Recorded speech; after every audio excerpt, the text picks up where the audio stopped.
Chapter 45. Come on, Boss Lucas, be human. On October 8th, right after the National Day break, Lucas called Anna, Rachel, and the heads of all departments into his office. I already mentioned this before the break. Next, we're going to develop a much larger game. It'll involve quite a bit of action, so Hector, get in touch with a motion capture studio. We'll need a lot of that material later on. Lucas was talking to a young man who looked about 25 or 26, though he was already starting to go bald. No problem, Boss Lucas, Hector replied with a nod. Motion capture wasn't exactly cutting-edge tech in either his past life or this world. Compared to manually animating movements, motion capture has clear advantages. It's cheaper, faster, and looks more natural. If it weren't for the high cost of building a full motion capture studio, Lucas would have already started one himself. After all, with more game development in the future, there'd be a constant need for new assets. All right, let's take a look at the game we're going to work on. After a few quick words, Lucas cast his laptop screen onto the wall. He had already rushed out the rough concept design for Outlast over the past few days, with the help of the memory capsule. Horror game, Anna looked at Lucas in surprise. Not just Anna, Rachel, Hector, and the newer hires all looked a bit stunned too. It was a genre none of them had expected. They had imagined story-driven games like To the Moon, meta-style games like Undertale, or classic RPGs. But horror, that came out of nowhere. The truth is, horror games are in kind of an awkward spot in the market. And on top of that, didn't Boss Lucas say before that he was a warrior of love? What the heck does love have to do with horror? Seeing everyone's reactions, Lucas could pretty much guess what they were thinking. Because this type of game really is hard to pull off. Horror games are a serious test of a dev team's skill. If the game doesn't manage to scare the player, it usually just turns into unintentional comedy. And because the horror market isn't big enough to interest the big studios, it's mostly made by indie or mid-size companies. Without a lot of budget, most designers fall back on the usual horror trick, jump scares. Jump scare, simply put, is when you're looking at an image, say, a tall, pretty girl slowly walking toward you, and just as you're excited and ready to aim and shoot, she suddenly turns into a bloody, terrifying old witch right in your face. That's the classic jump scare. Even though it's often considered cheesy or outdated, there's no denying that in scary games, jump scares are a classic and effective way to create fear. But jump scares are a double-edged sword. If done right, they can make a game great. If done badly, they ruin the whole experience. The best horror games often use jump scares, so saying that any game using jump scares is bad is just wrong. A good horror game keeps players feeling tense the whole time.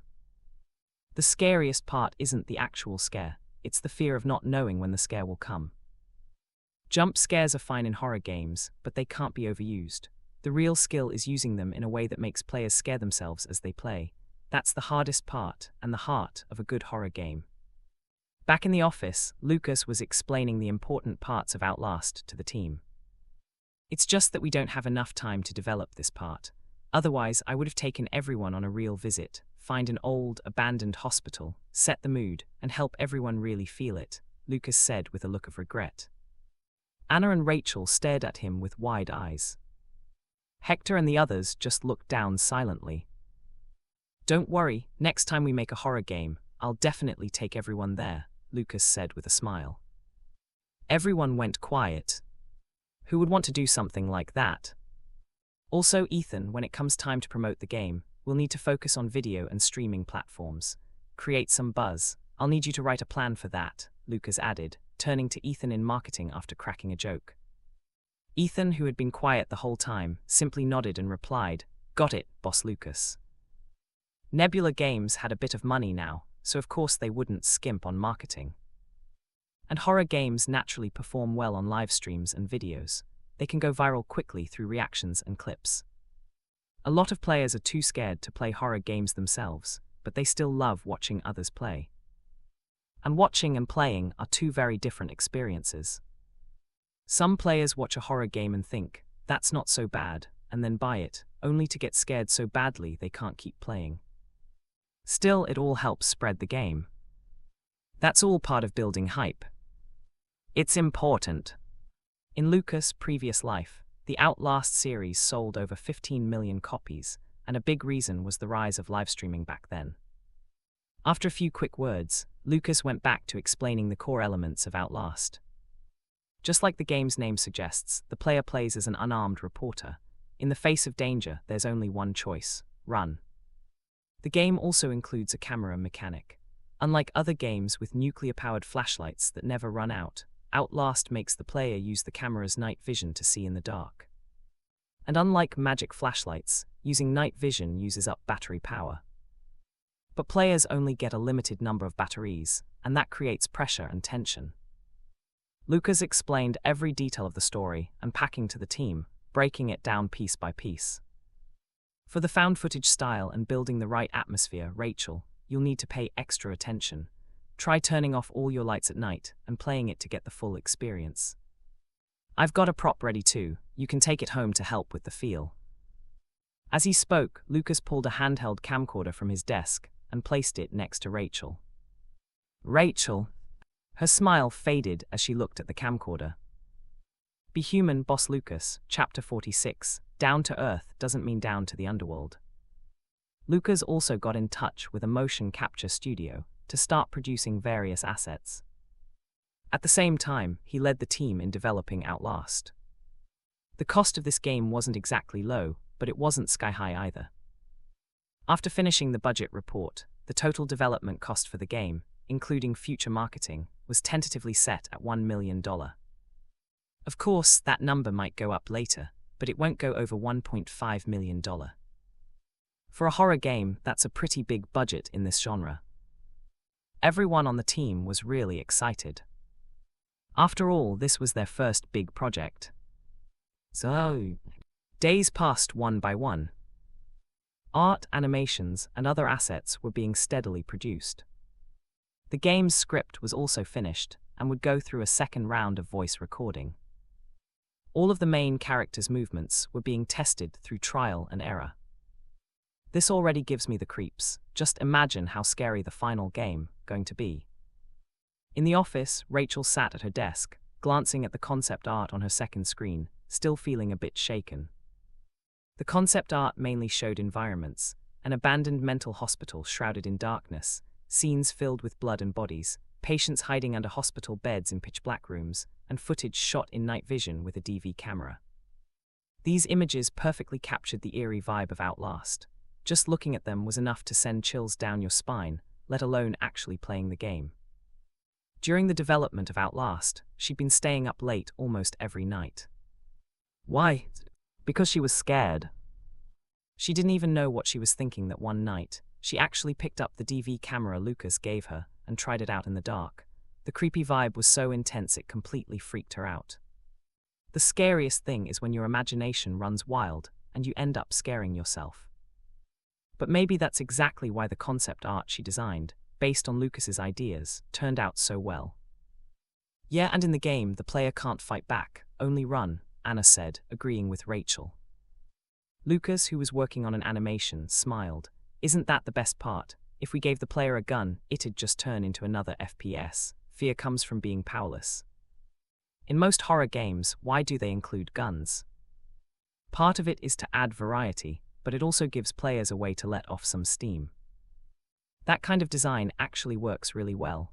In the past, Resident Evil used this same approach. But it also has a big drawback: it's easy for a horror game to become just another shooter. Because fear fades when you have too much firepower. That's actually what happened with Resident Evil over time. Starting from RE4, the focus shifted more and more towards shooting until the remakes finally brought the horror feeling back. Resident Evil 8, Village managed to strike a really solid balance in packing. Still, for most players, they didn't really care how scary the game was or how well the packing was handled. All their attention went to Lady Dimitrescu and her 3 daughters. But Boss Lucas, when are we going to start hyping up Outlast? A lot of players online are already asking about the new game, Anna said.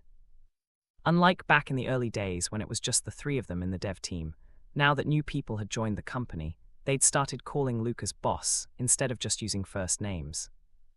Yeah, the dev progress seems really fast. We might be able to release it in December, Rachel added. Outlast wasn't a massive game. Most of the work was focused on animations and art assets. Because the core gameplay was so straightforward, there wasn't much trial and error involved. Development had been smooth the whole way. There's no need to spend on promotion just yet. Let's wait until mid to late November. There are already a lot of followers on our official account anyway. Also, did you two forget what tomorrow is?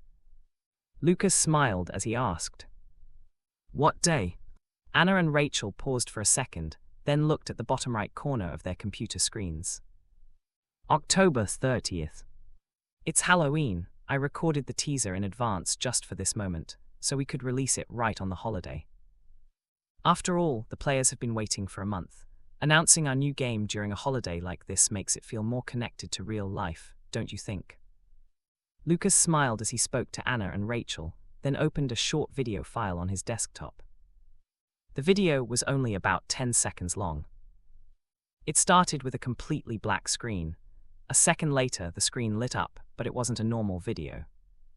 It was in DV night vision mode. There was a battery indicator in the top right corner, and a red recording dot blinking in the top left, showing the DV was recording. The DV footage showed Lucas's office. A chair was knocked over on the floor, and papers on the desk were clearly scattered on purpose. There wasn't a single sound throughout the video. Combined with the greenish night vision look, it felt incredibly creepy and unsettling. At the 9th second, the video suddenly shook, like the person filming had been attacked, but strangely there was still no sound at all. Then the video ended and the screen went black. The room was silent. Anna and Rachel stared at Lucas without saying a word. Boss Lucas, I think we went too grounded. It's like we've grounded ourselves straight into the afterlife, Rachel finally said after a long pause. This teaser was clearly telling players their next game would be a horror game. But was this really the way to make it feel grounded? This wasn't just grounded, it felt like they dug straight into the underworld. A Halloween release, shot in the middle of the night, and presented as a creepy DV clip. You really went all in, Boss Lucas. Anna couldn't hold back anymore either. And Boss Lucas, didn't you say you were a warrior of love? Outlast has nothing to do with love at all. Can't we do something a bit more cheerful for the teaser? What do you mean it has nothing to do with love? Horror game fans have been saying for years that there hasn't been a good horror game in a while. Why am I making Outlast? Because I care about those players, that's my love for them. Doesn't that make me a warrior of love? And about the teaser being cheerful, you don't think this perfectly fits the theme of Outlast? Besides, this kind of release grabs way more attention than a regular announcement. We've got to ride this wave, Lucas said seriously. Chapter 47, Players and Industry Buzz. At midnight on October 31st, Lucas uploaded the pre-recorded video to his official account right on time. He also posted a message, guess what the new game is? Even though it was late at night, quite a few Night Owl fans were still keeping an eye on Lucas's account. The post quickly caught the attention of some players. What's going on here? Look what I just found. Lucas has a new game. Whoa, he posted this in the middle of the night. That's kind of wild. Damn, what is this video? I thought it was gonna be something exciting, and then I got this in the dark. Wait a sec, what is this video even about? A horror game? Holy crap, that DV looks so cursed. So Lucas's next game is a horror game. I don't really care about horror games, but the timing of this post, it's creepy as hell. So the next game has something to do with a DV. A lot of players were confused. Lucas's message was actually super clear. This eerie video was basically a big sign that the next game would be a horror title. But what really got players talking was the time he posted it. The next day, Lucas's post got picked up by a bunch of media outlets. After all, Lucas still had some heat from winning the top prize with To the Moon. Plus, with November just around the corner, there weren't any major titles coming out at the moment. Players started jumping into discussions, trying to figure out what kind of horror game Lucas might be working on. Even within horror games, there are different subgenres. There's a DV and what looks like an office. It's probably set in modern times. Someone's holding a DV camera filming something, but the whole video is completely silent. And judging by how messy the room in the video looks, we can take a wild guess. Maybe you can only see the ghost through the DV camera. Walking with a DV camera through dark hallways and rooms, and suddenly a ghost face shows up on the screen, then drags the cameraman into the dark abyss. Damn it, a bunch of overactors. There's nothing there at all. Are we really supposed to analyze this? Watching it in broad daylight still gave me chills. Man, you're such a coward. You can't even handle this. I suggest you wear a diaper when you play or watch it later. This is so creepy. I saw it around midnight last night. It didn't even show anything scary, but I still freaked myself out and felt like someone was under my bed. Couldn't sleep half the night. People online were all talking about it, but most of the comments were just wild guesses. After all, Lucas's video was just a hint. His next game would be a horror game. But what kind of horror game it is hasn't been revealed yet. Not just players, even designers and media people in the industry were buzzing about it. Did you hear? Lucas's new game is actually a horror game. That's a bit unexpected. I really didn't think Lucas would go for horror. But it's not that surprising. For small teams or indie game devs, horror is actually a good genre to start with. Small team, Lucas doesn't count as a small team anymore. Haven't you seen the intro for Nebula Games? Lucas's team is that small now. That makes sense. After all, Undertale and To the Moon both sold really well. But horror games are still kind of niche. There aren't many great horror games. Yeah, VR might fit horror pretty well, but the market and costs are big problems. I feel like Lucas's horror game might just be a fake-out. What do you mean?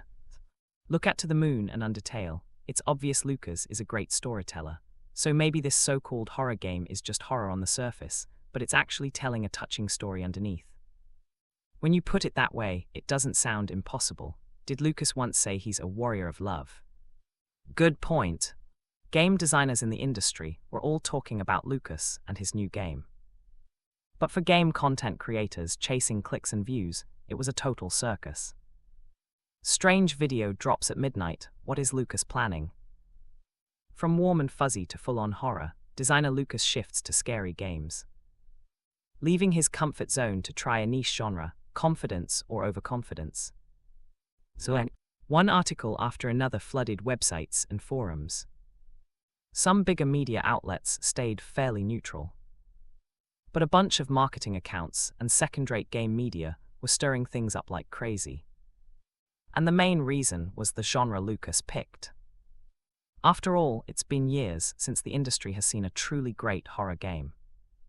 You can't say the whole horror genre is dead, but it's definitely lacking energy. The ones that sell okay are mostly part of long-running IPs, and their yearly sales keep dropping.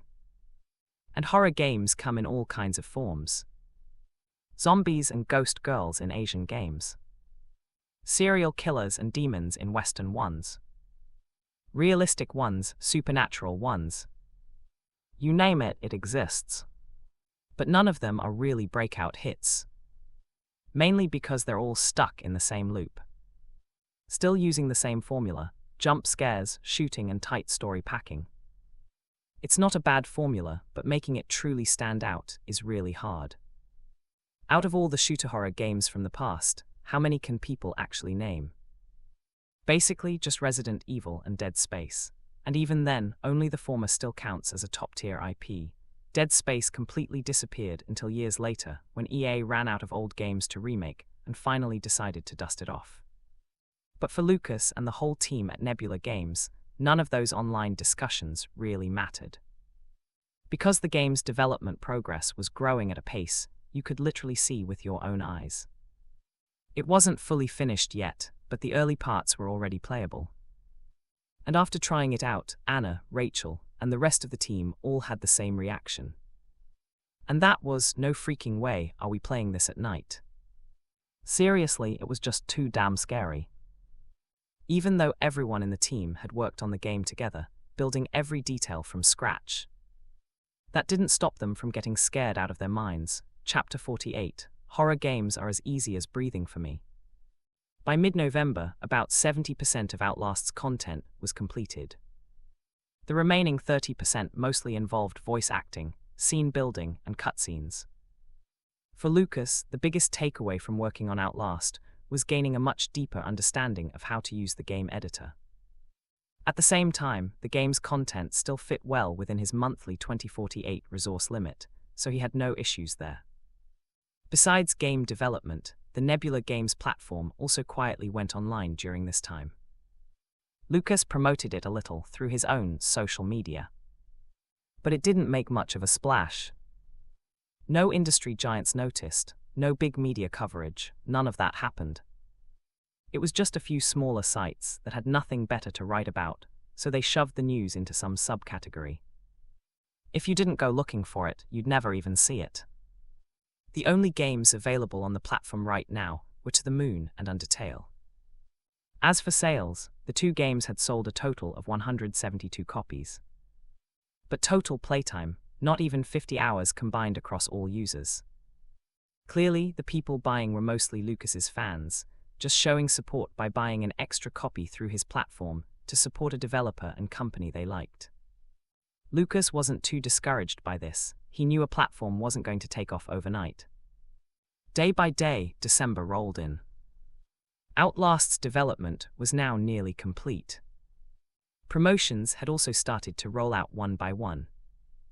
One day, Lucas suddenly posted an update on social media. The post was short, just a single sentence and a game poster. Only by escaping can you survive. December 15, Outlast begins. Beneath the text was a game poster. The background looked like a hospital room, with medical tools scattered across the floor and tables. On the wall, two large words were written, Outlast. Under night vision, the letters appeared black, making it instantly look like blood stains. And under the bed in the corner of the room, a terrified person lay crouched. His index finger was pressed to his lips. The whole image gave off a seriously creepy vibe. After Lucas made that post, tons of media outlets jumped in to cover Outlast. The game also went up early on the official platform. It was still in pre-order mode. The price was $15, not expensive at all. After all, Outlast wasn't a very big game. At the same time, discussions about the game exploded across gaming forums and online communities. Of course, this wasn't something the players started themselves, even though To the Moon gained some attention thanks to Undertale, and even won first place in the sci-fi category. Lucas's name alone wasn't strong enough to create that kind of buzz. The real reason behind all this was, obviously, money power. So, time passed day by day, and finally, Outlast was ready to launch. In Shark TV's gaming section, a livestream called Old Boy Commentary was on. Why only me? Mike went for a medical checkup. He probably won't be back until later. Stop bringing up horror games. I already told you horror games don't scare me at all. It's like breathing. You want me to stream horror games because you think I'll get super scared, right? But if I just sit there with no expression, like it's nothing, you'll be so let down. Right, you'll be so disappointed. Alright, here's the deal. You all know I don't feel anything when playing horror games. I've played way too many already, so let's try it out first. If it's not scary, we'll play something else once Mike is back. Okay, I'll turn on the camera, but I'm telling you, you'll be disappointed. That face you're all waiting to see, it's not gonna happen. Because I'm super calm, horror games are as easy as breathing for me. Sean was commentating on a game video, sounding very calm and chill while looking at the chat. He said it 3 times, as easy as breathing. He was very confident about how brave he was. He opened the official game platform, ignoring the chat spam saying, bro can't even launch the game on his own. After some fiddling, Sean finally installed the game, turned on the camera and launched it. A quick ZZZZ static noise played, and then the game screen appeared. The whole screen had a bluish-green tint, like those old-school horror movies. The background looked like a hospital building, dimly lit with moving clouds, giving off a creepy vibe. There's a little bit of a feeling now, just a little. Still, like I said before, horror games are as easy as breathing. Sean spoke while watching the chat. He still looked pretty confident at this point. For difficulty, let's go with normal for the first run.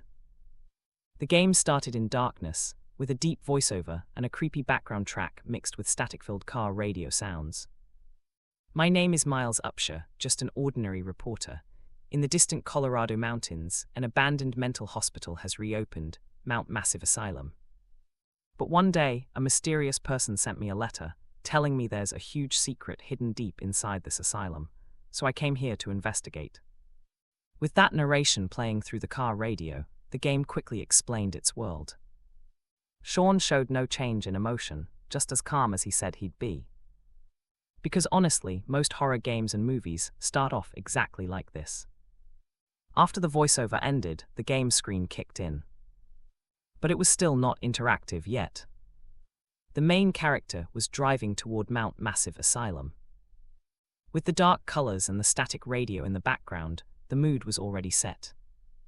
The car soon arrived at the entrance of the asylum. A tutorial popped up, telling the player to pick up a camera and a letter from the passenger seat. The letter repeated what the voiceover said before. The main character, a reporter, came to Mount Massive Asylum looking for a big story. After picking it up, the game showed the first task: enter Mount Massive Asylum. Now the player could finally control the character. Getting out of the car, with the wind blowing and leaves rustling in the night, and the creepy setting of a mental hospital, Sean's heartbeat started to speed up just a little. Chapter 49, I'm a tough guy, what's there to be scared of? Listening to the wind in his headphones, and looking at the asylum on the screen in the distance.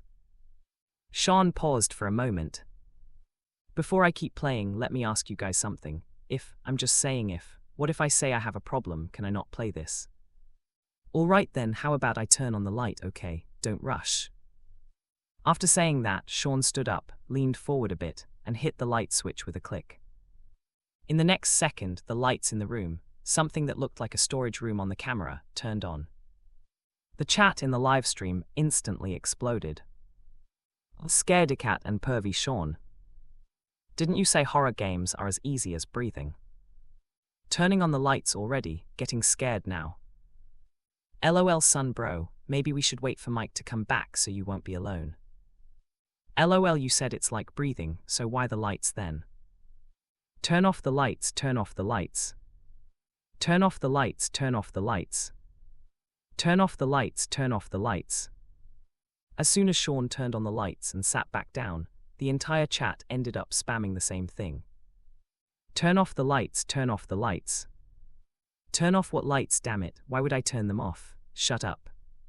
I'm telling you, for me, horror games are just like breathing, totally no pressure. Sure, I might get startled once or twice. But that's just a tiny bit of nervousness.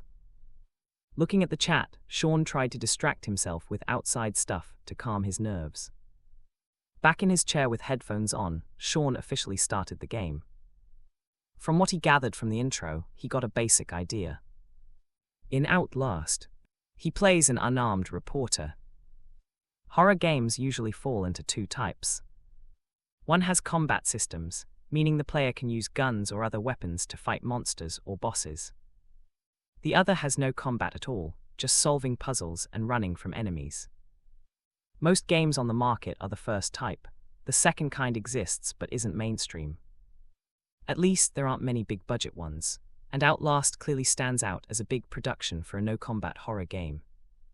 Just from the atmosphere and environment, Sean could already feel it. The graphics weren't quite at AAA level, but still looked pretty realistic. And for a horror game, that level of realism made it easier to get spooked. Damn it, I'm not scared. Why would I be scared? Chill, let me figure out the controls first.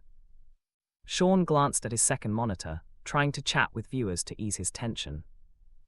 Inside the empty guard booth at the gate, he found a battery. He looked around the front gate and ended up collecting a few things. A camcorder, a battery, and a blue folder. This should be what we use instead of a flashlight later, right? Sean pulled out the DV cam, loaded the battery, and turned it on.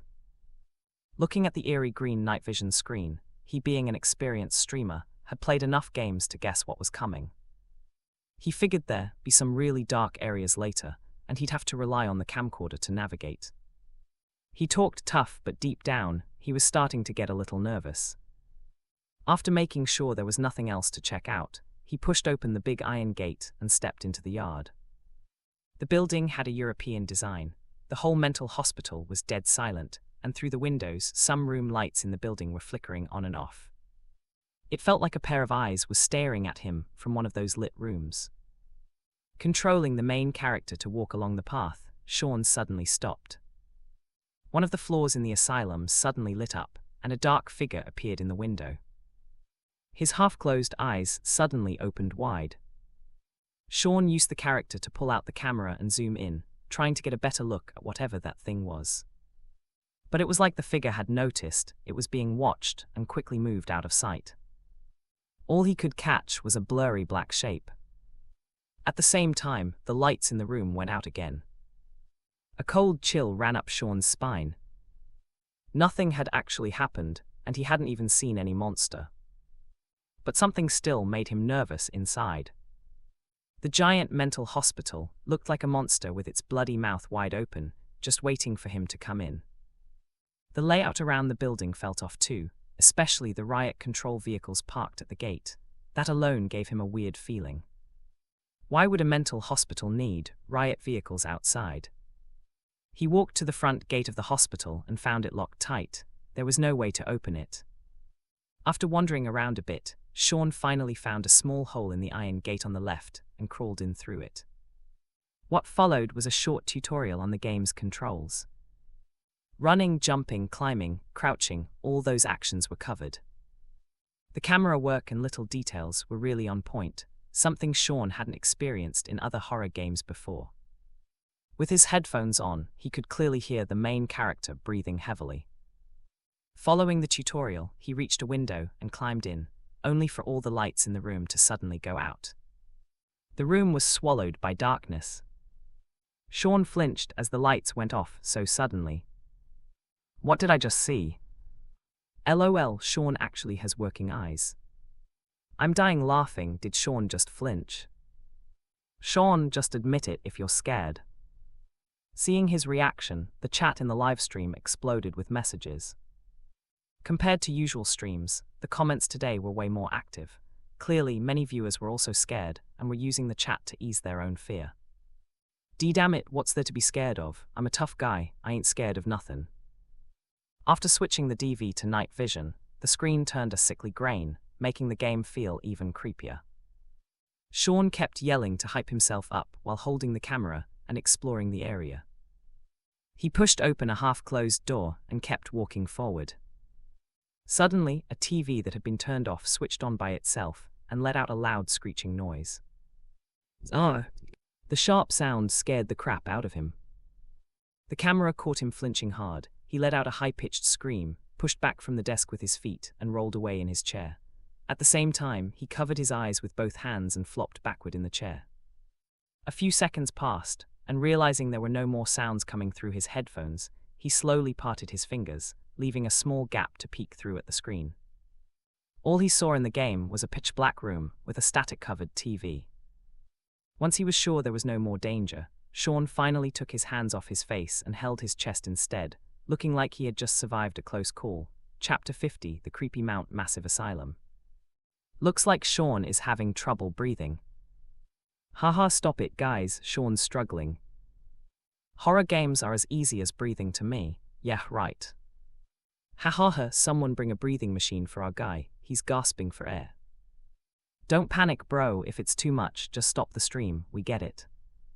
You guys don't get it, he's doing this for the stream. Even though it was a horror game, and they'd only just started playing, the chat room was already blowing up like it was New Year's. Watching the flood of comments, Sean couldn't help but feel a little embarrassed. This game was nothing like what he thought horror games would be. The mood, the visuals, it was all way too immersive. It honestly didn't even feel any less intense than a VR game. That's the nature of horror games. From a psychological point of view, when players are fully focused on a game, they become deeply immersed in it. Most other games rely on things like story or music to slowly pull players in. But horror games are different. Players know they're going to be scared, but they don't know when. Combined with the music and the setting, it naturally keeps players on edge and focused. It's kind of the same with FPS games too. That's also why games like this are so exhausting to play. because you have to stay alert the whole time. Looking at the game on screen, then glancing at the chat again, Sean slowly slid his chair back. He pulled the mouse and keyboard farther away, resting them on his knees and a small side table nearby. He was trying to put some distance between himself and the screen. Hopping it would help him relax a little. But all that did was invite more sarcastic comments from the chat. And on top of that, it made controlling the game a bit awkward. Worst of all, none of it actually helped. In fact, putting distance between him and the screen just made him feel like someone was behind him. He squeezed through a crack in the wall, crawled into a vent, glanced again at the chat on his second screen, and just felt off. Sean looked around his room without thinking, and raised his voice a bit to hype himself up. Come on, what's there to be scared of, damn it? Put, what am I even freaking out about? Does panicking help? Damn it, I've still got to keep moving forward step by step. What's the point of being scared? I'm not scared at all. Crawling out of the vent, he looked at the blood-smeared walls around him and quietly swallowed. At this point, he had moved his in-game character to a half-open door. Without thinking, he pushed it open. And in the next second, the game's music suddenly turned sharp and fast, and a hanging corpse behind the door swung violently toward the main character. The screen was instantly filled. The game's main character and Sean, outside the game, both let out a sharp scream. That sudden scare made Sean repeat the exact same motion as before, covering his face. Breathing heavily, he could clearly feel his heart pounding. Thump, thump, loud and strong. It was all from the scare just now. Damn it, it's fine if I scream, but why is the character yelling too? Sean heard the in-game character gasping through his headphones and tried to change the subject. No one would believe it if he said it, but what really startled him wasn't just the jump scare when the door opened, it was the fact that the in-game character spoke first. He was already spooked, but when he heard the character scream, he couldn't help blurting out too without thinking. His legs, hidden under the desk, were shaking a bit, and he could feel the cold sweat from earlier soaking through the back of his shirt. Resting one hand on his chest, Sean took 2 deep breaths to calm down. He glanced at the screen, hesitated for a second, then stood up and turned the air conditioner down a few degrees. He also grabbed a hooded down jacket from the nearby cabinet. Guys, the AC's too cold. I'm just putting on a jacket, he said as he put it on, pulled the hood over his head and slipped his headphones back on over it. Seeing this, the livestream viewers instantly flooded the chat with comments. Sean is awesome. He's wearing a hoodie because his head's cold, not because he's scared. Exactly, horror games are nothing for Sean, like breathing. Why would he be scared? Don't worry, Sean, we all know you're not scared. Looking at the chat turning sarcastic, Sean was fuming but couldn't find any good comeback. All geared up, he swapped out the dead battery in his camera and continued exploring. Inside the room was a mess of broken furniture, blood all over the walls and floor, and mysterious bodies stuffed into cabinets, all of them headless. In night vision mode, the sickly green view made everything feel even creepier and more disturbing. He didn't even dare look straight at the bodies or the dismembered limbs on the floor. Run! Just as Sean reached the middle of the room, one of the bodies suddenly spoke. He jumped in shock, eyes snapping wide open, even though this time he managed not to scream. Damn it, you can scare someone to death doing that. He turned toward the voice and saw it was coming from a man impaled on a steel bar, like a human kebab. Run, run! They killed us, all of us, while they haven't found you yet, run. Run out of this building. With that, the dying man fell silent. Clearly, he was just a plot device to deliver a message. Once his lines were done, he was no longer needed. But at that moment, Sean had no interest in uncovering the dark secrets of Mount Massive Asylum. He had only one thought: run. Because the whole scene and atmosphere were way too suffocating. Everything felt off, strange and unsettling. Why was he playing this game? Why was he even exploring this asylum? Damn it, let me out, let me out. Using the night vision on the camera, Sean got out of the claustrophobic dark room and into a hallway that was at least a bit better lit. What he didn't notice was the shadow that quickly flashed past one of the side doors as he entered the hallway. Chapter 51. Damn it, shut up already. Looking at the bright hallway, Sean let out a long breath. Surely there wouldn't be any danger in a well-lit place like this, right? Compared to the dark scenes, bright areas like this were way more comforting. With that thought in mind, Sean guided the main character forward. Just as the character was about to squeeze through a narrow gap, a deep voice suddenly came through his headphones. Little pig. The game camera shook violently, and just like before, Sean and the character on screen both screamed in panic at the same time. He even did his usual move of covering his face. Peeking through his fingers, Sean saw a huge, blood-covered man with a terrifying face appear behind the character on screen. Then the man grabbed the character and threw him down from the second floor. The character crashed to the first floor, and the game screen responded with a matching effect, slowly shifting from darkness to clarity. Right then, a priest-like NPC walked up to him. He started saying things that didn't make much sense. "Who are you? I see now. Merciful God, you've sent an angel to find me and protect your gift of life. Child, you've been chosen." Sean had no clue what that conversation meant. A moment later, the main character struggled to his feet, and a new mission prompt popped up. Escape the asylum and get to the security room to open the gate. Damn it, jump scare out of nowhere.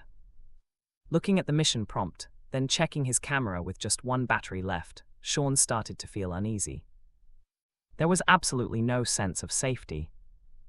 What if he ran into that fat monster again? What would he do then? But at least now he was only a little shaken, and honestly, he felt like that chunky monster wasn't so bad. Compared to those creepy ghost-faced women from traditional horror games, this fat monster still looked kind of human, just a bit more brutal and scary. What are these people doing? They're not all going to turn into monsters later, are they? In the lobby, he finally saw some other people, but they all just sat there with blank expressions. Sean carefully moved the character closer, but none of them, not even the patients in wheelchairs, reacted at all. It was like they couldn't even see him. He searched every corner and managed to find some batteries. These kinds of horror games, they just focus on making things feel creepy, but there's actually nothing there. Sean tried to talk himself down to ease the pressure. But just as he passed by the patient in the wheelchair from earlier, the background music suddenly turned intense and creepy, and the character in-game let out a loud scream. The patient in the wheelchair lunged at him, and his terrifying face filled the screen. In real life, Sean was so scared he flung his mouse across the room. Damn it, damn it. Slumped in his chair, he covered his face with both hands and started repeating his usual phrase under his breath. Just then, a creaking sound echoed through the room, and the door slowly opened. Damn it, who is it, who? Like a startled bird, Sean flinched and looked toward the door. Who else would it be? It's me. The voice came from a chubby middle-aged man with a round face, a short neck and black-rimmed glasses.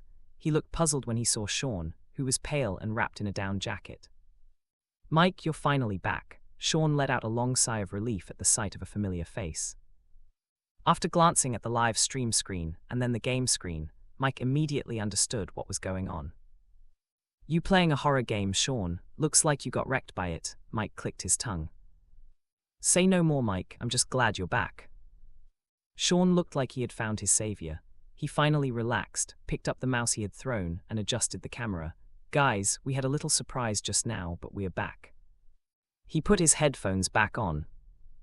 Seeing his buddy sitting nearby, Sean suddenly felt a bit of confidence growing inside him. The screen returned to the game. At the moment, he had nothing in his hands, just a busted-up camera. Right now, Sean was seriously missing those old horror games where you got to shoot zombies with guns.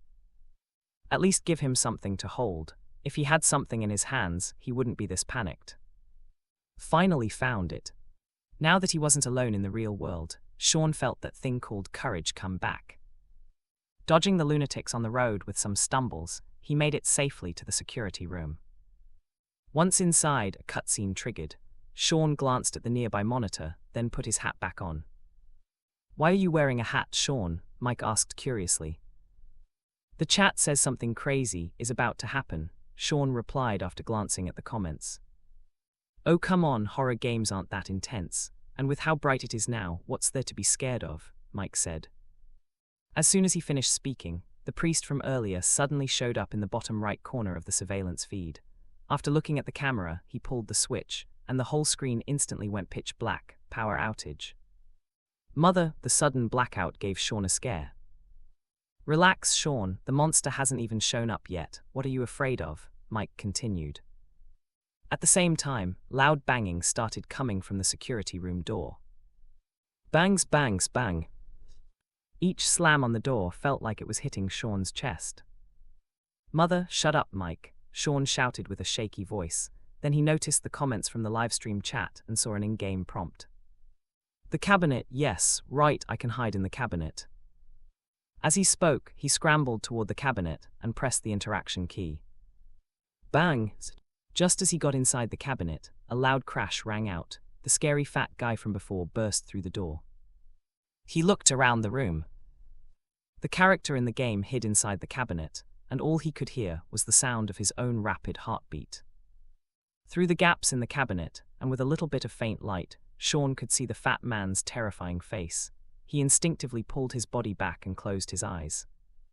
1 minute, 2 minutes, 3 minutes. Sean, hey, you still hiding in the cabinet? The monster's gone, it's not coming back, Mike said, looking at the chat and then at Sean, who was still hiding in the cabinet like a turtle, not moving at all. Mother, shut up, I have my own plan. Sean spoke as he took a deep breath and stepped out of the cabinet. Come on, Sean, calm down. I'm telling you, horror games go in cycles. If this part is scary, the next part should be easier, said Mike. Don't lie to me, Mike, Sean said, half believing it. Why would I lie to you? Just trust me. The next part definitely won't be that scary, Mike said with a convincing look. End of the chapter, chapter 52, The Basement of Despair. As the game continued, Sean and Mike kept bickering with each other. Though it sounded like they were arguing, this was just their usual way of talking. Most of the longtime viewers in the live stream were already used to it. That kind of vibe actually helped ease Sean's nerves a bit. But as soon as he entered the dark and narrow basement, the relaxed mood vanished. In earlier parts of the game, there weren't many dark scenes. But this basement was totally different. Pitch black, occasionally there were some lit spots, but even those were super dim. Visibility was basically zero. To see clearly, he had to use his handheld camera and rely on the night vision mode to find the way. Even though Sean had mentally prepared himself and knew some scenes later in the game would definitely need to be used. Now that the moment had actually come, he still felt a bit nervous. What the hell is this? Turn on 2 air pumps and the main switch, restart the generator. What kind of task is this? Looking at the new mission that popped up, Sean felt a wave of despair rising in his heart. The pitch-black basement was already oppressive enough, and now he had to wander through this maze-like, pitch-dark place to find the air pumps and then flip the generator switch. Is this even something a normal person can do? Why did I have to act tough? Why did I even choose to play a horror game? At that moment, Sean felt a bit of regret. But what's said is said, like water spilled, it can't be taken back, and now, quitting wasn't an option either. After all, if he hadn't said anything, fine, but once he had, unless he really couldn't win, he would never back down.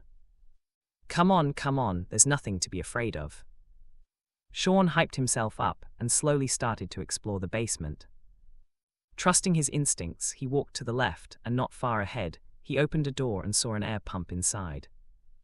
In the dimly lit room, besides the pump switch, there was also a row of lockers. Nice, lucky me. Seeing the pump in front of him, Sean felt a bit relieved. That's 1/3 of the task done already. Meanwhile, the chat was going wild. Sean, what kind of luck is this? He already found one. I kinda wanted to see him panic a little longer. Honestly, it's not that surprising. There were arrows on the walls earlier, Sean just didn't notice them. You see the lockers next to him. I feel like that fat uncle from earlier might come in. No way, right, that guy's so big, how would he even fit through the door? While reading the comments, Sean also noticed the lockers next to him. So I turn on this pump and then a monster might show up, the locker, probably for hiding her. He looked at the pump switch in front of him, then at the locker nearby.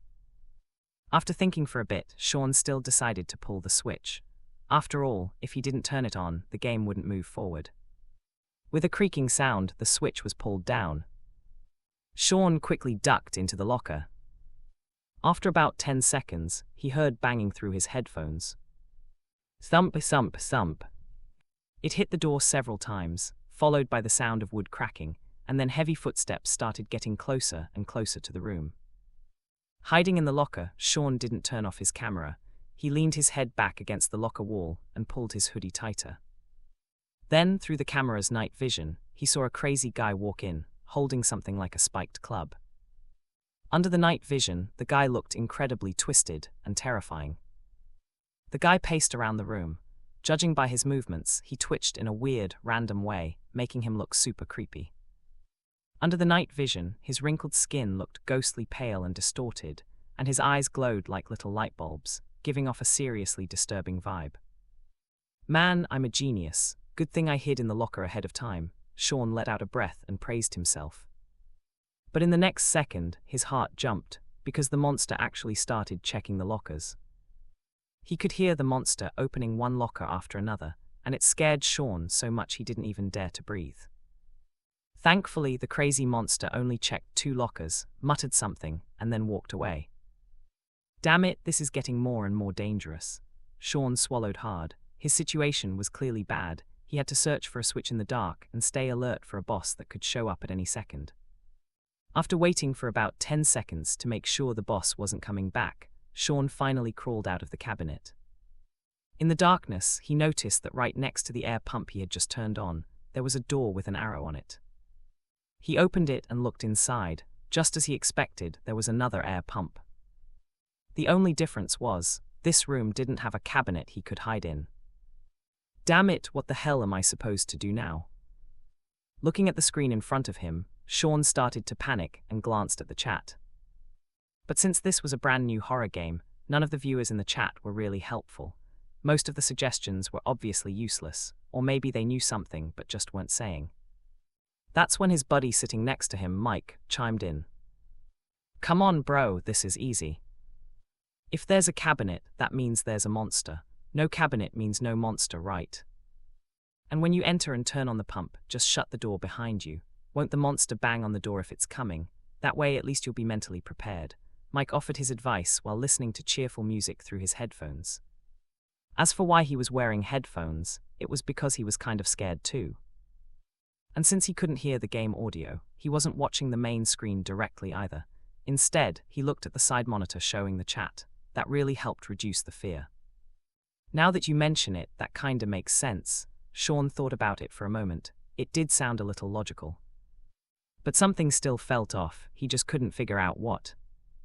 Still, with things getting more dangerous, he didn't spend too long thinking about it, and decided to follow Mike's plan. To be fair, it did sound like a decent idea. Chapter 53, My Heart Can't Take This Anymore. After closing the wooden door, Sean, using the night vision on his camera, pulled the lever down.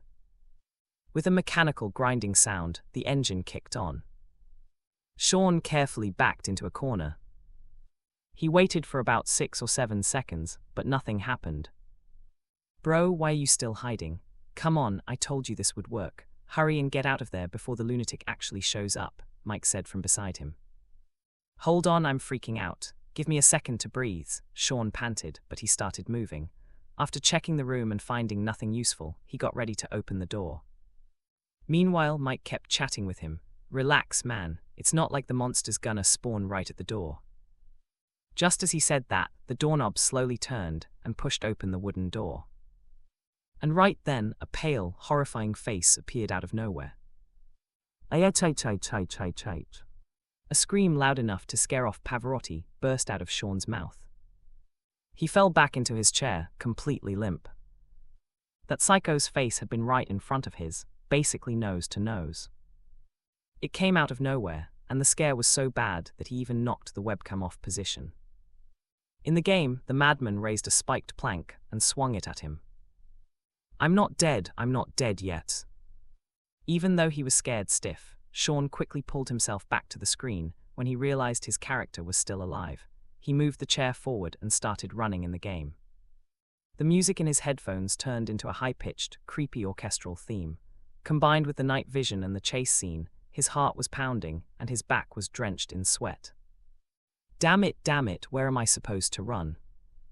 Come on then, damn it, if I had a weapon, I'd beat the crap out of you. Controlling his character, Sean ran around the dark basement like a headless chicken. As soon as he saw a path, he ran into it. If he saw a box, he jumped over it. Sitting in front of the computer, Sean was sweating, and his usually small eyes were now wide open. Even the hand holding the mouse was shaking a little. Because this game was just too scary. The setting, the atmosphere, the packing, how the hell could a horror game be this terrifying? Hearing the heavy footsteps of the mental patient behind him, Sean didn't even dare to look back.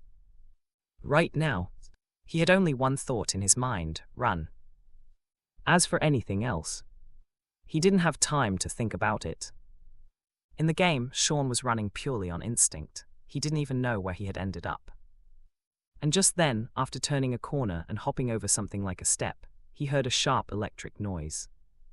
The red battery bar at the top right of the camera flashed twice, then the night vision flickered and the screen went dark.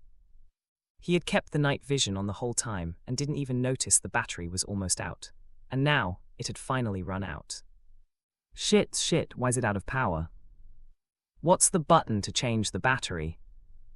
Sean totally panicked. For a moment, he even forgot how to change the battery. The hallway was pitch black, and in this state, he had completely lost his sense of direction. What made it worse was that he could still hear the growls and footsteps of the mental patient, getting closer through his headphones. Finally, with a click, Sean managed to put in a new battery. But right after he turned the night vision back on, he let out a scream that could rival Pavarotti's high notes. Because right in front of him, the mental patient had already rushed up close. Under night vision, the guy's face looked like a freaking ghost, scaring the life out of Sean. Get the hell away from me, get away from me. At that point, he didn't even know what he was yelling anymore. He just turned and ran in the opposite direction. At the corner, he saw a wooden door and dashed into it without thinking. Inside the wooden door was the final switch, but Sean wasn't even focused on that. Because aside from the switch, he also saw 2 lockers in the room. It was like a dying man in a desert spotting an oasis, or a starving wolf seeing its prey. Seeing those lockers, Sean was overjoyed. He rushed forward, triggered the locker interaction, and hid inside. Right after that, bang, bang, came the sound of the door being slammed. As the wooden door burst open, the mental patient walked into the room. Just like before, he wandered around for a bit, opened the locker next to Sean, mumbled something, and left. Sean let out a deep breath, leaned back in his chair, and covered his chest with both hands. Then he quietly saved the game and quit. All right, that's it for today, that's enough. Sitting up again, Sean covered his face. My heart can't take it anymore, that was embarrassing. He wasn't making excuses, he really felt like he couldn't take it anymore. Honestly, he'd never had much courage to begin with, and while the game was indeed scary, if you really thought about it, it was mostly jump scares and monster chases. That kind of stuff wasn't rare in other games either. But in Outlast, it was completely different. The sound design and atmosphere were just way too well done. The night vision feature on the camera made the game non-stop intense. Tying the scariest thing, darkness, to the night vision meant that players always felt on edge, and since they had to explore unknown areas to find more batteries, they couldn't avoid going into creepy places. The game also wasn't dark all the time. In fact, a lot of places were pretty bright. This constant switch between light and dark kept the pressure on and made players start doubting themselves. That tension, combined with the game's jump scares and creepy atmosphere, was what made Outlast truly terrifying. And now that Sean realized he'd eventually have to finish this game, only one thought crossed his mind: despair. But he wasn't the only one feeling this despair. Chapter 54, Players' Reactions. A lot of people were still watching Nebula Games, or rather, Lucas's new game. These weren't just regular players. Some were professional game designers, and some were from the media. Lucas still carried a big label, first prize winner of the sci-fi game contest. And To the Moon really did move tons of players. So it's no surprise that many people were curious about Lucas's new game, Outlast. In horror game communities especially, Outlast had already started spreading like wildfire. On one horror game fan forum, plenty of players were posting about it. "Holy crap, I just found this new horror game that scared the hell out of me. I thought it was gonna be some low-budget garbage, but damn, I only lasted 30 minutes before I chickened out. Yeah, I know the one, Outlast, right? From the guy who made To the Moon. It's terrifying. I wasn't impressed by those early jump scares, but once I hit the basement, I realized I was completely wrong. Same here, I bought it too. It's seriously scary, especially when I had to hide in a locker. I was scared that fat guy would find me. I don't even mind jump scares anymore, I've gotten used to those. But that cursed night vision camera with the pitch black areas, I couldn't handle it." Many players who had already tried the game were actively talking about it in their groups. Their conversations also attracted some players who hadn't heard of the game. Because while Lucas had fans, most average players didn't pay close attention to things like this. When people mentioned To the Moon, a lot of folks knew what game that was. Both To the Moon and Undertale were well known among indie game fans. But as for Lucas and his new game Outlast, unless someone was already following him, they probably had no clue. That's exactly why big game companies spend so much money marketing their AAA games. Most players are passive about what they play. Sometimes they don't even know the names of the devs or the studios behind their favorite games. So when Outlast started trending in several threads, it naturally caught the attention of people who weren't even following Lucas. Outlast, that new horror game. Is it really as scary as you guys say? It's just a horror game. If you don't believe it, try it yourself. It's on both the official game store and Nebula Games platform. Nebula's $5 cheaper though. Okay, take me to try it. I'm in too, you cowards, move aside. Can't wait to hear what you think after you try it. Alright, just wait for our victory report. Haha, what's so scary about a little horror game? They were all talk beforehand, but just an hour or two later, the same players came crawling back to the forum. Their earlier confidence and mockery were gone. Even just reading their messages, you could feel how freaked out they were. Shit, I almost died of fright. That guy in the wheelchair scared the crap out of me. I can't do this anymore, I feel dizzy. That part in the basement where you have to restart the generator, everything's pitch black, my camera battery's running low, and some dude with a spiked plank is chasing me. Same here, I almost peed my pants. Thank God I held it in at the last second. I keep wondering, what kind of stuff did this game designer go through in life? I swear this has to be the best horror game of the year, no, of the past few years. +1, I think so too. So this game is so good, what should we do about it? Maybe recommend it to more players. After all, good stuff should be shared, right? Great minds think alike, let's post about it on other gaming forums. Hess, I already posted one, go give it a bump. Damn, that's sneaky, you jumped the gun. After the first wave of horror game fans played Outlast and nearly got scared to death. Many players who didn't dare to keep playing also went to game forums, planning to post about Outlast and recommend it to others. Of course, most players weren't thinking, this horror game is too amazing and deserves to be known. What they really thought was simple. I got scared this bad, I'm not going down alone, other people should suffer with me. And yes, Lucas had already arranged for some marketing bots to guide the conversation. Otherwise, it would have been hard to build up buzz so quickly. Though to be fair, that only works if the game itself has what it takes. And Outlast. That much was obvious.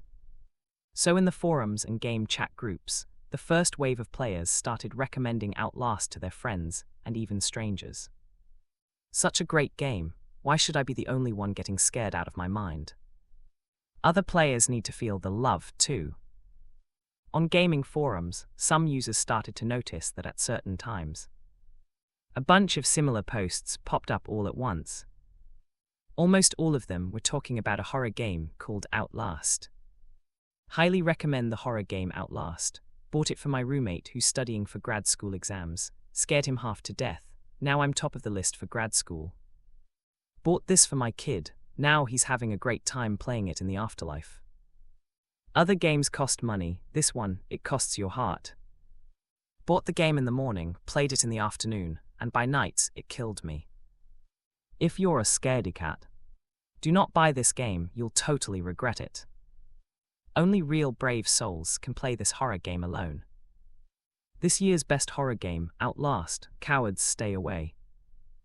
Forum threads like these were everywhere on game discussion boards. There were basically two types of posts. One kind was just memes and jokes, trying to trick others into playing and suffering. The other kind was more serious, warning people how scary the game really was. The meme ones were easy to spot. But even so, they made a lot of people curious. Is this game Outlast really that scary? Could it really scare that many people, and even make them want to lure others in too? Chapter 55, Viral Spread. Is it really that over the top? I gotta see what kind of magic this Outlast has. In a certain apartment in the capital, a shirtless, buzzcut guy, standing 63 and built like a tank, sat in front of his computer. The guy's name was Ben. Right now, he was looking at the forum posts with a skeptical look on his face. All anyone talked about was how terrifying Outlast was. He was never really into horror games. But he was curious because he'd heard this horror game was made by the same designer behind To the Moon. Despite his tough appearance, there's that saying, a fierce tiger sniffing a delicate rose. He might look like a full-blown tough guy on the outside, but even tough guys cry sometimes. When he played To the Moon, he'd cried buckets. So he'd been keeping an eye on Nebula Games and the designer, Lucas. And recently, this game called Outlast seemed to be getting pretty popular, so he decided to give it a shot too. A horror game, how scary could it really be? Curious, Ben bought and installed the game, then started playing. Trying too hard to be mysterious. Standing in front of Mount Massive Asylum, Ben was full of confidence. Is this all there is? From climbing the scaffolding to the lights going out in the room, Ben looked unimpressed. Just a cheap jump scare, nothing to be scared of. A corpse jumped out the moment he opened a door. Ben flinched just a little. Wait, don't come any closer. A wheelchair-bound patient lunged for a loving hug. Ben went pale. So, an hour later, Ben sat back in his chair, breathing heavily. He could feel his heart pounding clearly. Thump, thump, strong and loud, all thanks to the scenes he'd just experienced. He looked at the curtain beside him and quietly got up to pull it open, letting the sunlight pour into the room. The sun feels amazing. Staring at the bright sunlight, and the monitor that now showed the game store page after he quit the game, Ben let out a long breath. He had to admit it, he lost, and he lost badly. Thinking back on what he'd just gone through, Ben leaned back in his chair and looked out at the bright sun, still feeling a bit weak in the knees. But then something crossed his mind, now that the fear had mostly worn off. He quietly picked up his phone, found his friend's contact, and sent a message. Zach, I just found a game that's super fun, really intense, you have to try it. It's the new one from the To the Moon guy, Outlast. What's it like? Kinda like parkour mixed with puzzles, super exciting. After sending the message, Ben took a deep breath and stared out the window. Thank goodness he'd played it in broad daylight. He sat in his chair for another half hour or so. Then the phone on his desk buzzed. It was a message from someone saved as Zach. Just one short line, with 3 very emotional exclamation marks. Damn you! Ben looked at the message and burst out laughing in his chair. All the fear he'd felt earlier was completely gone. Because in his mind, he could already picture exactly how badly his friend had just been scared. After the laughter faded, he noticed his monitor was still on. His game account was still sitting on the Outlast start screen. He sat in silence for a while, then quietly shut the platform down. So, just like Ben, there are a lot of other players. At first, they found out about Outlast because of To the Moon. But most of them learned about the game through forums, in gaming communities.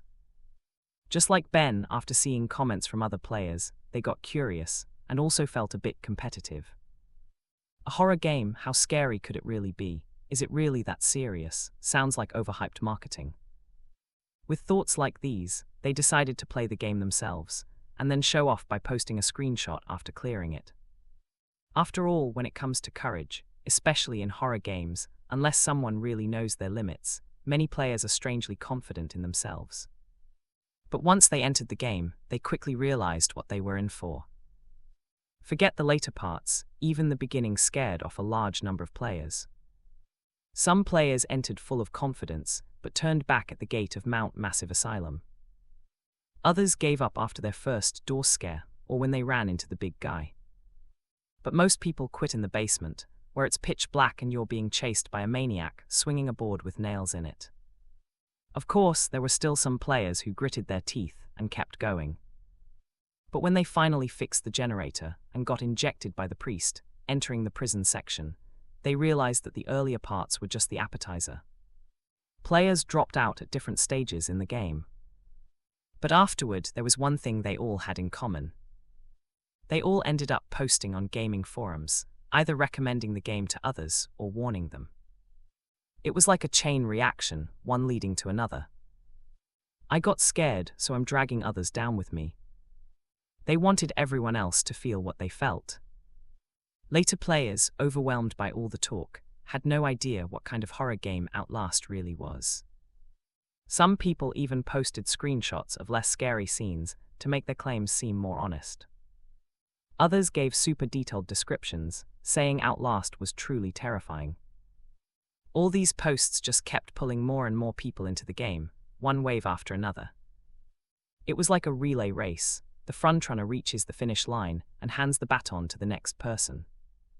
But with Outlast, the spread among players went even wider. Because the player base kept growing, the buzz around it also kept growing. At first, Lucas still had to subtly steer the direction of conversations and plant a few inside jokes for players to latch onto. But as more and more players got scared out of their minds in Mount Massive Asylum, there was no need for Nebula Games to do any more marketing. The players' own discussions were enough to spark a wildfire, spreading like crazy and pulling in even more people. End of the chapter, Chapter 56, The Importance of Going Viral for Sales. In the office of Nebula Games, the team was keeping a close eye on how Outlast was doing. After all, Outlast was their first big project as a team. And it wasn't cheap either. The total cost, development plus marketing, reached $1.3 million. But among top-tier and mid-tier game companies, this isn't considered a major investment. Still, it's already beyond what most indie games can pull off. That's why everyone's paying close attention to how Outlast is doing. Boss Lucas, how's Outlast doing, exactly? Yeah, it's been out for 2 days already. During lunch break in the office, Anna, Rachel, Hector, and the others all turned to Lucas, who was relaxing in a massage chair, and asked. Even though online reviews and the buzz around Outlast are very strong, what really matters for a game is how well it sells. If people praise it but don't actually buy it, and the project ends up losing money, then the game can't keep going. Just like Bayonetta in the previous life, it was seen as the only game that could stand alongside Ninja Gaiden, God of War, and Devil May Cry. But the IP changed hands multiple times, and the third game took years to even show any signs of life. The main reason, of course, was that people liked it but didn't buy it. The sales were just too low. Witch Time and Bayonetta were both praised as classics by players, but they just didn't sell much. Even with Bayonetta 1 and 2 and the HD bundle, the total sales still didn't beat Devil May Cry V alone. Sometimes the game industry just doesn't make sense. Not bad, ignoring the refunds, we've already sold 130,000 copies. Shouldn't be a problem to break even in 3 days, Lucas said with a smile. Compared to other games, Outlast has a pretty high refund rate. But Lucas had already expected that. After all, it's a horror game, and a really scary one at that. It's normal for players to get too scared to continue playing. Lucas had already taken that into account before development even began. But on our own Nebula Games platform, we've only sold a bit over 2,000 copies, Anna said. A bit disappointed. Even though Lucas didn't say it out loud, from the way Nebula Games is currently prioritizing the platform internally. Some of the more forward-thinking team members have already figured out a few things. Not enough discounts, not enough name recognition, and Outlast isn't appealing enough yet. We have to take this step by step, Lucas said, without sounding too disappointed. Building a game platform doesn't happen overnight, especially when this parallel world has long been in the internet age. Back in the previous life, Microsoft and Sony battled it out across the first 3 console generations, with wins and losses on both sides. Microsoft always got teased by Sony fans, saying they'd only win in the future. Still, they did have the upper hand at times, but they lost the most important generation to Sony. That was the generation when the PS4 launched, ushering in the online era. During that time, with the rapid growth of the internet, the rise of digital games, and social features for players, Sony's win in the console war laid a solid foundation for them going forward. Even though Microsoft had deep pockets and started buying up studios and launching subscription services in the next generation, Sony still stayed on top. Same thing on PC. Epic used Fortnite and a lot of money to get users, and while they gained many, the platform itself was still losing money. One reason was the lack of exclusive games to really draw players in. The other was Steam's massive lead during the rise of the internet. Even in the previous life, Tencent overtaking older companies like Shanda and NetEase was largely thanks to their dominance in instant messaging, probably 70% of the credit. So when it comes to platforms, Lucas knew clearly that it's not about 1 or 2 hit games, you have to build it up step by step. He had a clear plan in mind for the future, but Lucas didn't dwell on it now. Instead, he changed the subject. Outlast still has a lot of untapped potential. There's going to be a big sales spike coming soon. Hearing what Lucas said, everyone, including Rachel, looked curious. With the boom of live streaming and video platforms, more players are getting curious. Lucas smiled as he spoke. For a horror game to sell well, it needs to break out of its niche. Of course, breaking out doesn't mean leaving the gaming circle. It means going beyond just horror fans. If a horror game only stays within its fanbase, it's bound to have limited sales. Take successful horror games from the past life, for example. Resident Evil became well known not just because of Leon and Ada, but also thanks to memes like the hand sanitizer boss, Lady Dimitrescu, and the fly swatter mod. Another example is Five Nights at Freddy's, which once topped weekly views on YouTube. Games like Silent Hill and Outlast, which regular gamers are more familiar with, also broke out thanks to movies, live streams, and videos. They reached people outside the usual horror fan group. On the other hand, equally great titles like the Fatal Frame series, Siren, Clock Tower, and The Evil Within are mostly only known to real horror fans. Most regular gamers have never even heard of them. Getting beyond the horror fan circle is a must for a horror game to sell big. The same applies to horror movies. That's because many players and viewers aren't actually die-hard horror fans. They're just curious, how can a game or a movie scare people so much? With movies, once you've watched them, you can't get a refund. But even though you can refund games, many people still don't bother even if they don't want to play them. After all, just because you bought a game doesn't mean you have to spend time playing it, right? That's also why horror games usually have really low completion rates. And now, with 130,000 copies sold in just 2 days, things are already looking really good. Lucas also knew this was just the beginning.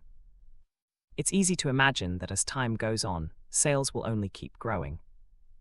Because so far, the hype on streaming and video platforms hasn't even hit its peak yet. That means Outlast still hasn't reached its full potential. So, just like Lucas said, Outlast hadn't yet exploded among the general player base. But on streaming platforms, lots of viewers who just wanted to join the fun were already showing up in all kinds of streams. Some streamers who had run out of good games to play were being recommended this brand new title. Streamer, go play Outlast. It's the new game by the To The Moon developer, super heartwarming. Hey streamer, wanna try Outlast? It's a really hot game right now. Yeah, and it's great for streaming. Someone in the other category is playing it and already got over 3 million views, plus twice as many VIPs as usual. A lot of streamers who normally don't follow gaming news also got pulled in for different reasons. Some were curious because it's from the To The Moon dev, while others saw other streamers playing it and thought it looked fun.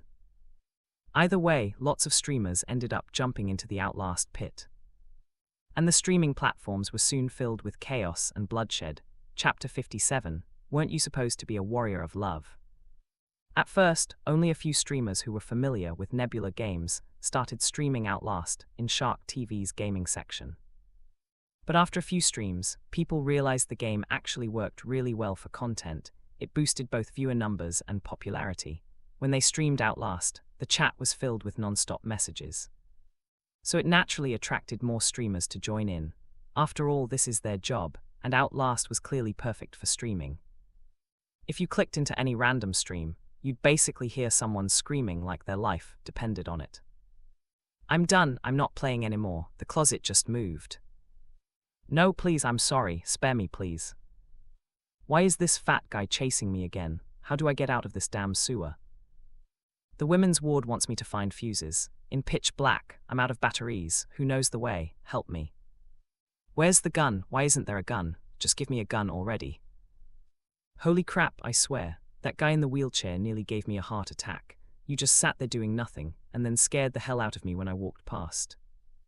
Every streamer who played Outlast was basically screaming bloody murder the whole time. You could grab a screenshot from any stream, and it would make for perfect meme material. At the same time, people who watched but didn't know much about Outlast started to get curious. Just like those folks on the forums earlier, they all had the same thought: is this game really that scary? But the moment they tried it for themselves, they were completely stunned. Because it was way scarier than they imagined. If it was just jump scares, like those open the door boom moments, that'd be fine, you get used to those. But Outlast isn't just about jump scares. It combines visual horror, shock scares, and psychological fear into one terrifying experience. Jump scares are a common horror element in both Eastern and Western horror, like things suddenly jumping out at you or appearing when you turn around. Visual horror leans more toward Western horror. It's about disturbing visuals, like blood and gore. In Outlast, things like the soldier impaled on a metal pipe at the start, or the scene with the finger cutting, those are textbook visual horror. As for psychological horror, that's more common in Eastern horror. It plays on the fear of the unknown and makes players doubt themselves.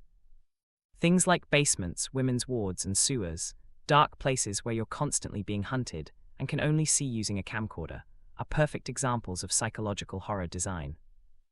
Outlast manages to combine all three kinds of fear really well. Plus, the fact that you play as a journalist who can only run and never fight back. That just makes you feel even more helpless. God knows how hopeless it feels when a monster is chasing you and your camera runs out of batteries. For a while, tons of players were haunted by the shadow of that creepy place called Mount Massive Asylum. So, thanks to the streamers and the growing number of players generously recommending the game. Its popularity and discussion rate shot through the roof. At first, it just spread through horror game forums. After that, the popularity of Outlast started skyrocketing across major gaming communities and forums. They were flooded with player discussions. Damn it, I'm cutting ties with my friend. He said it was only a little scary. I almost died. Man, I'm so embarrassed. I bought the game but didn't even dare go past the front gate of Mount Massive Asylum. LMAO, hold up bro, you're not the only one who never got past the gates. Haha, same here. I just wandered around outside for a bit. Then shut the game off and went to watch videos instead. Is it really as crazy as you guys are saying? I think it's pretty easy. What's so scary about it? I already beat the game. You two up there, can you please unlink your accounts from the official platform before talking? One of you played for 7 minutes, the other for 5. What exactly did you beat? Hey, I bought the game and didn't refund it. Plus, I watched videos and streams, so I basically know the whole story. That counts as finishing the game, right? Damn, I seriously have nothing to say to that. To be fair, the game is way too short. Let me give the newcomers a quick summary. First, you launch the game, go through the front yard, crawl through a dog hole on the left, then climb in through the window. And finally, you shut the game off and watch Outlast playthroughs on video sites. With all the players actively talking about it, Outlast's popularity quickly kept rising. At the same time, sales also exploded. More and more people who had never heard of it became curious about the game. Of course, most of them got scared out of their minds. And there were tons of refund requests too. But still, even with that, there were plenty of players who bought the game and didn't bother refunding it. Those players were also supporting the game company in their own way. With such a huge player base, Outlast still pulled off some impressive sales. But right around that time, someone brought up an old quote, and it quickly picked up traction across all the gaming forums. It was something Lucas once said in an interview when he won first prize in the sci-fi game competition. "After all, I've always seen myself as a warrior of love." That quote suddenly went viral in the Outlast community. Dude, how the hell did Lucas say that with a straight face? Never would have guessed that after making to the moon, Lucas would go on to drop Outlast. A warrior of love, this is what you call a warrior of love. Lucas, your game is this terrifying, do you even dare play it yourself? Exactly, there's not even a hint of love in Outlast, man. Players started flooding Lucas's official blog with comments. The contrast was just too much. One minute he's calling himself a warrior of love, and the next, he releases a game that can make you piss your pants. There's seriously zero love in this game. But even though people were talking like that, most of it was just hype and people jumping in for fun. What no one expected, though, was that Lucas actually responded on his blog. And that's where things really started. Chapter 58. This game is full of love. Noon inside Nebula Games. Anna and Rachel were leaning back on massage chairs, scrolling on their phones. "Looks like the players online are aiming their attacks at you now, Lucas," Rachel said as she glanced over at Lucas, who had his eyes closed beside her. Yeah, the official social media account for Outlast used to get around 1,000 comments, but now it's over 20,000 and still going up, Anna said in agreement. "Well, what do you expect? Lucas had to go and call himself a warrior of love in that media interview. Outlast has nothing to do with love," Rachel replied. At that moment, Lucas, who had been sitting with his eyes closed enjoying the massage chair, opened his eyes. He casually pulled out his phone and glanced at it, totally calm. "Who says Outlast has nothing to do with love? You guys are still too young. Watch this," Lucas said with a smirk, then started typing on his phone and posted on the official Weibo. While players online were still arguing, Lucas dropped a post, and suddenly everyone went quiet. Especially those who had actually played Outlast, they were completely silent. Looking at what Lucas wrote, all the players had the same weird feeling, but couldn't come up with any solid rebuttal. Lucas's post said, "I'm heartbroken to see so many players questioning my title as a warrior of love. Why can't Outlast be considered a game full of love? Outside the game, this project is filled with my burning love for every one of our players. And as for the game's story, it's absolutely packed with love. Let me explain a bit, no spoilers, don't worry, and you tell me if I'm wrong. First, look at the setting. The main character, Miles Upshur, drives alone to Mount Massive Asylum to uncover its dark secrets. And mind you, this asylum is backed by the multinational Murkoff Corporation. So what kind of mindset does an ordinary independent journalist have to be in to risk his life, exposing the truth behind Mount Massive, and go up against a massive evil corporation? It's simple, justice. And what is justice if not love? A deep, selfless love. Once inside the asylum, what does he find? A place that's falling apart, not even basic lights, and he even has to go flip the breakers himself. On top of that, hostile patients and doctors keep getting in the way. But what does our protagonist do? He repairs the basement power in that rundown asylum. Even when the patients and doctors attack him, he never strikes first, he's just trying to survive. Despite all those dangers, he keeps digging for the truth, and in the end, he exposes everything, even giving up his life in the process. What kind of spirit is that? Isn't that the spirit of a brave and fearless warrior? And being a warrior of love doesn't only mean romantic love, It's about a love big enough to help the whole world. So without a doubt, Outlast is a work filled with love, inside and out. Hope everyone can feel the burning love in Outlast. Thank you. Back at the Nebula Games office, Anna and Rachel were also reading the Weibo post from their massage chairs. They both stared at Lucas with complicated looks. Man, if they hadn't helped develop the game themselves, they might have actually believed that speech. Boss Lucas, seriously, Rachel looked at him, clearly speechless. Anna gave him the same look. Up until now, they thought Lucas was going to say something sincere, or at least give some PR talk. After all, isn't this how most game companies and designers usually handle this kind of doubt from players? But what they never expected was that, in response to these doubts, Lucas would say something like that. The crazy part is, somehow, what he said kind of made sense. So, at first, all the players discussing this online never imagined Lucas would even respond. And now, many of them are shocked to find that Lucas actually did respond. And the content of that response left everyone speechless. In an instant, all the players who'd been talking online just exploded. Everyone was like, "You've got to be kidding me. Lucas, what the hell are you even talking about? I'm losing it. What do you mean, never hurt anyone from start to finish? If I want to hurt someone, at least give me a weapon. Miles, where's my gun? Where's my damn gun? Aren't I supposed to be in a capitalist country? Guns aren't banned here, so why don't I have one? Sorry, you only get a DV camcorder, no gun." Even though we know Lucas is bullshitting, I hate to admit it, but part of me feels like he kinda has a point. By that logic, the patients in the psych ward are also super friendly. Yeah, totally. How can anyone say those psych patients aren't friendly? They're really friendly. When the main character is investigating the hospital, the patients and doctors warmly interact with him, invite him to indoor parkour sessions, play hide and seek to help him relive childhood memories, even arrange for bedtime stories. The nail doctor gives him a manicure too. Security Captain Fat Uncle was so worried about the main character's safety that he followed him around everywhere, even into the sewers. He kept calling him Little Piggy with affection, and in the end, even heroically sacrificed himself right in front of him. Exactly, Fat Uncle was super thoughtful. In the sewers, he was worried I'd bumped my head, so he kindly separated my head from my body.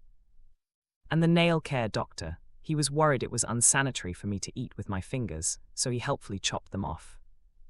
Yeah, in the end, surrounded by everyone's love, the main character recorded every heartwarming moment with his DV camera, and to repay all the adorable patients, he bravely put out fires in the hospital and helped the nail doctor do some core workouts.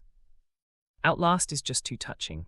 This is what love really looks like. True kindness still exists in the world. This is unconditional love. The only downside is, every time I feel that love from Outlast, I have to change my underwear.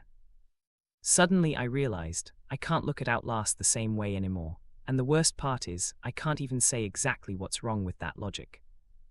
After Lucas posted on the official blog, tons of players were left speechless. How did you even manage to turn this into a story about love? We can't beat you at this game. But soon, players who had actually played Outlast started running wild with Lucas's blog post, turning it into meme after meme. Because honestly, when you describe the plot of Outlast the way he did, it actually does sound kind of sweet and full of love. The whole game is just filled with love, inside and out. After the official response, Lucas's blog post went viral, throwing gasoline on Outlast's popularity. Players everywhere were having fun spinning new memes from it. Meanwhile, game developers and designers were more focused on one thing: how much Outlast's rising popularity was affecting its sales. Chapter 59, Outlast Sales. On streaming platforms, video sites, and in major gaming communities, Outlast has remained on fire. Even some media websites have started publishing reviews for it. From media outlets, the scores are mostly around 8.5, while player ratings average around 9.1. This is the lowest rated game out of the 3 currently developed by Nebula Games. Of course, Mera isn't counted among them. But in terms of popularity, Outlast is completely different from the other 2 games. Undertale helped open up the metagame genre and can barely be considered a pioneer. It makes sense that it got so much attention. To the Moon gained a lot of attention thanks to a sci-fi game event. Plus, the previous 2 games had all the online drama involving Lucas, which drew a lot of attention as well. In comparison, if you remove those outside factors, Outlast actually got even more buzz, and out of all the games, it was the one that went viral the fastest. Of course, Mira is still excluded. After all, the combat power of Gentleman is always an unknown variable. But when compared to the hype surrounding Outlast, the sales numbers are what really got a lot of game designers talking. Only Lucas knows the actual sales figures for Outlast, but a third-party organization has released some estimates. According to that third-party estimate, after being out for a week, Outlast has sold about 250,000 copies. Looking at just the sales, that's not a small number. Before Outlast, the horror game with the highest first-week sales was an old IP that sold 120,000 copies in a week. That game, by the way, was priced at $15. It also had the backing of longtime fans and nostalgia. But the point is, Outlast was way more popular. It's one of the most talked about horror games in recent years. And yet it only sold that much. That's what got people in the industry buzzing. Lucas really dropped the ball this time. Outlast got all that hype, and this is all it sold. Yeah, it doesn't even compare to Undertale or To the Moon. What can you do? The horror game market is just too niche. I just don't get why Lucas chose to make Outlast. Exactly, why would Lucas go into horror games at all? No kidding, horror games are hard work with little reward. I thought he'd stick to stuff like To the Moon and Undertale. Maybe he wanted to try a high-budget game, but the RPG market is way too crowded, so he had no choice but to go horror. In one game dev forum, a bunch of designers were posting and discussing Lucas and Outlast. And right in the middle of all the talk, one message instantly made them all choke. 250,000 copies in 1 week, and it's priced at $15. Outlast already made back its development costs, and judging by the buzz and reviews, hitting 1 million sales isn't far off, right? That means Nebula Games might break $15 million in revenue with this game. The designers who were still chatting about it suddenly went quiet. Who is this person? Do they not know how to read the room? As designers themselves, of course they knew Outlast was a successful horror game. They were just venting, trying to say that Lucas and Nebula Games weren't all that. Who the hell is this guy? How can someone be this oblivious? So, in the Nebula Games office, Lucas leaned back on the couch and set down his phone, looking regretfully at the UI in front of him. The special item he got earlier, its effect was now confirmed. The 6 million points shown referred to the converted amount, not the original value. Still, 6 million points is enough for 50 draws, so it wasn't a bad haul. The only shame is that once the card's conversion hit the cap, the point accumulation slowed down a lot. It was even doing a bit worse than To the Moon. After handing over the full 6 million from the conversion, he still hadn't saved up enough for even one 10 pull, and this was with the ongoing contributions from To the Moon and Undertale. That's exactly why Lucas decided to do a 60 pull all at once. It just wasn't cutting it. So Lucas took a step back and did some thinking. And he came to one clear conclusion. He'd gone too hard with the cash grab. Sure, the fear element was strong and effective. But the problem was, players had to dare to play the game first. And now, a whole bunch of people refunded the game, and another large group only walked around the front of the asylum before quitting. How could fear points be generated like that? In the end, the problem was Outlast was just too scary. Poor judgment, Lucas sighed. He'd expected that with Outlast and the fear converter, he'd at least make a big score, if not get rich, then at least rake in a solid haul. But the way things were going, it was looking a bit shaky. Whatever, might as well spend the rest of these points now. He got up from his chair, went to the bathroom, then came back. First, he pulled the curtains closed, then turned off the monitor. A good draw session needed the right mood.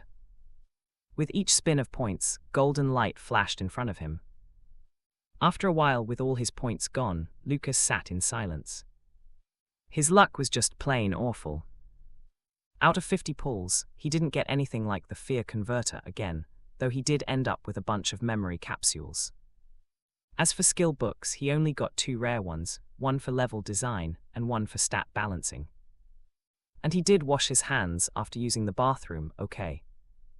Final tally: 17 art concept books, 11 level design books, 9 system and balance books, 3 story interaction books, 3 music and sound books, and 4 on camera usage. The rest were all memory capsules. He stashed those in his inventory for now. He'd use them later when developing the next game. After all, he'd used quite a few of those before, and honestly, they worked really well. As for the remaining skill books, he just used them all. No point in hoarding them, they weren't going to multiply or earn interest. Still, I need to start thinking about a new direction. Leaning back in his chair, Lucas was already planning his next move. Money-wise, Outlast had still brought in a solid return. He didn't have a huge budget to work with, but it was enough. What really mattered now was the company's future plans, how to use his time, and what new projects or platforms to aim for. Scrolling through recent game industry news on his phone, Lucas kept thinking things through. Thanks for watching. Please subscribe and like the video and comment down if anything wrong in the story.